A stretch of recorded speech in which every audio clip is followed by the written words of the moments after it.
If you're not afraid to go big and go bold, you can actually get results. And if you can clap for that, that's all right.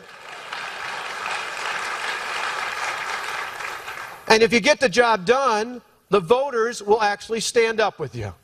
The voters will actually stand up with you.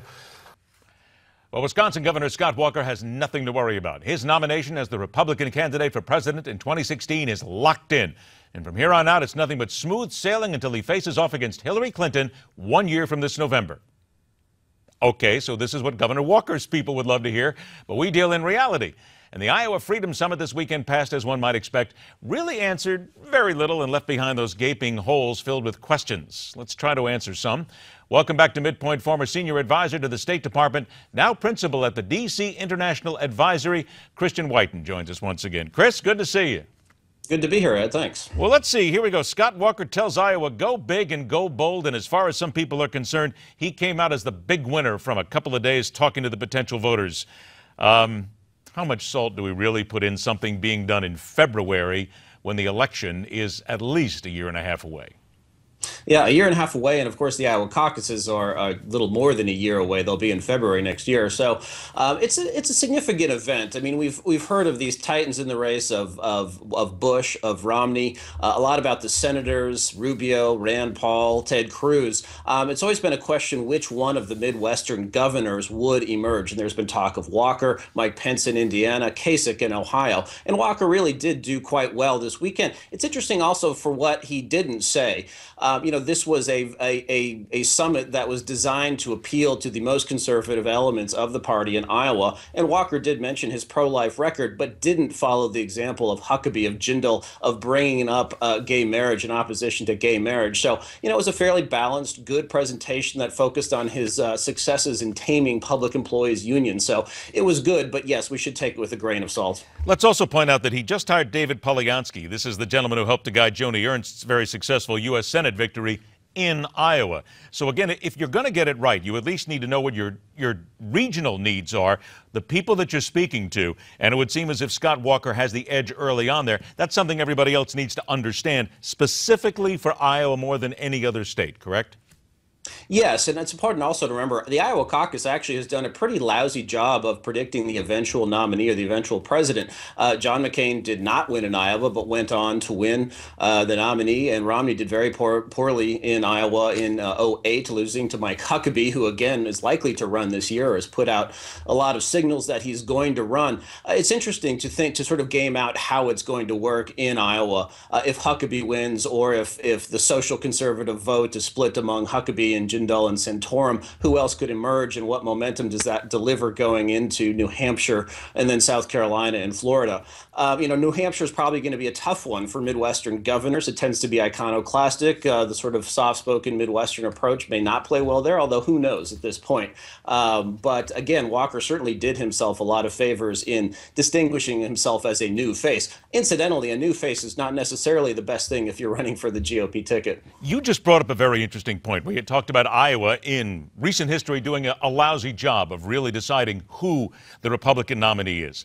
All right, I know this is going to upset some people in Iowa, but do we need to say out loud that right now, here in 2015, that Iowa simply is a nice jumping off point, but it is not as important as it once was?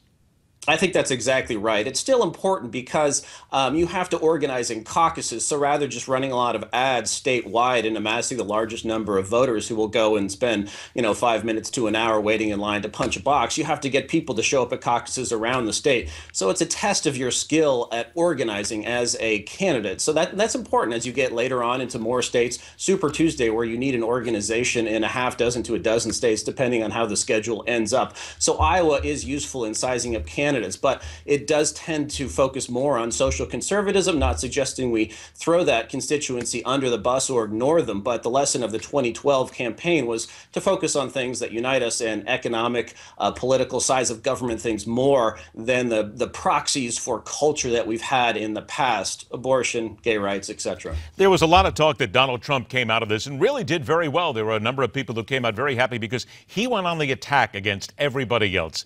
In reality, though, and I like the Donald, I like his attitude. Everybody really does. If you're a Republican or if you're a good businessman, you like the fact that he tells it like it is. But is he really going to be seen as presidential material by an entire nation? No, I don't. And also, this is important in looking at Ben Carson, who I think has many admirable traits. But really, Steve Forbes proved really convincingly that the first office you run for cannot be the presidency. You have to go and be a senator or preferably be a governor or something like that first. And so candidates like Trump, like Carson, I think they add something. They have an interesting perspective, but they frankly are more celebrities than they are serious contenders for the nomination. You know, especially in the Republican Party. The Democrats have a tendency to turn to outsiders basically every other cycle. The Republicans, it's sort of whose turn is it? And, you know, this is one thing that actually works against Walker. I'm not saying it's definite or will be, you know, a complete predictor, but Republicans just tend not to turn to people who haven't been through this many times before. Chris, what about Sarah Palin? Because, quite frankly, there are a number of people after her performance in Iowa were raising more than a few eyebrows. And I'll be very frank with you. I heard some conversation where somebody said, is it possible that Sarah perhaps imbibed a little bit too heavily before it? There was a lot of mocking over what she did. Granted, she is still well loved by a lot of people on the Republican side of things, but is it time for her to either tone down the act or stop the act altogether?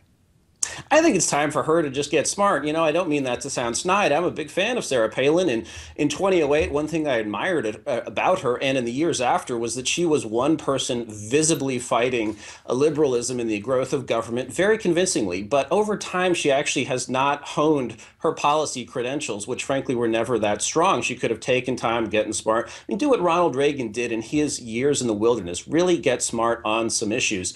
And you're right. I looked at her performance. I did wonder if, in fact, there might be a substance involved, but it seemed like she was winging it. And for, you know, your first impression of the new election cycle, to convince people you're doing more than trying to sell books, you needed a better performance. She didn't have it. So unfortunately, I think she also declines more into the celebrity category than into the contender category. I think what you said there is something that Ben Carson has to think about and the others do. Don't try to sell books because, quite frankly, I think the American people, specifically those on the right, are looking for somebody who's not interested in putting money in their pocket, but looking at somebody who can govern at this point and get rid of what they would consider to be 8 bad years of government. Chris, it's always a pleasure to have you on the show, my friend. Obviously, in Los Angeles, we don't have to worry about you having a snow day. Well, thanks, Ed. That's absolutely right. All right, Chris, take care. See you again. Welcome the coming of thunder snow. In at least 2 days of video showing piles of the white stuff and people wondering if they will ever emerge from the imminent freezing of the planet. Certainly the weather news will make it seem that way if you believe those who don't like Mother Nature. Some weather realities when we come back right here on MidPoint.